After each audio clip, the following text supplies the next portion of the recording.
Hey folks, I'm sitting here in a cafe now, and it's a scene that you'll probably see all over the world. People on their mobile phones, and it's unavoidable now.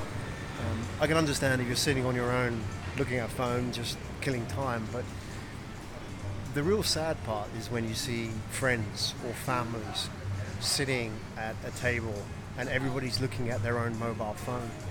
And you're thinking, what the hell happened to the art of conversation? What did we do before mobile phones? See, fortunately, I grew up in an era where I remember what it was like when people sat around tables without mobile phones and we talked, especially families. But it's so difficult to fight the intrusion of a mobile phone into our daily lives.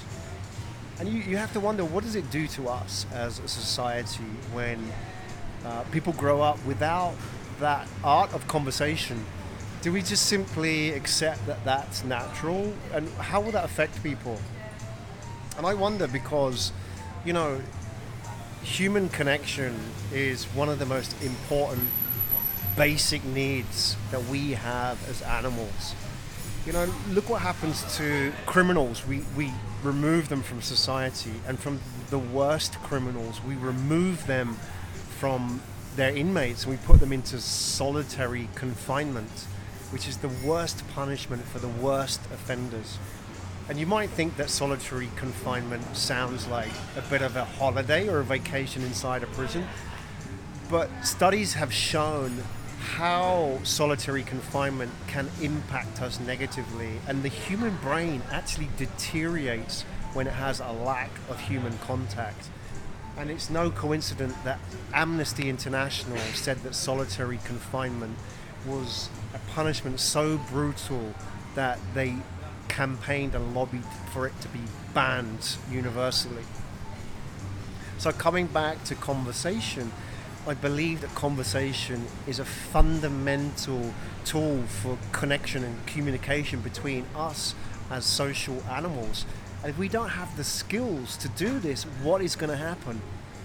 Well, I think it's like Starbucks. The reason Starbucks is so popular is not because people have a growing need for coffee, but people have a growing need for space to connect, for community that we're losing in our day-to-day lives. And I feel the equivalence of that in conversation is giving us back the conversations that we're no longer part of. And that is where I feel podcasting comes in, because podcasting is not interviewing. If you want interviewing, you can go and get information online. The how-tos are out there. You know, you can get the short 5-minute sound bites. But really what people want out of podcasting is the Starbucks equivalent of that emotional connection. There's something that's lost. And it's the conversations. People want to sit in and listen in and be part of conversations that they don't have in their daily lives anymore. So that is what I feel is the emotional power and appeal of podcasting. And just look around, you see it, is that what the hell is going on now?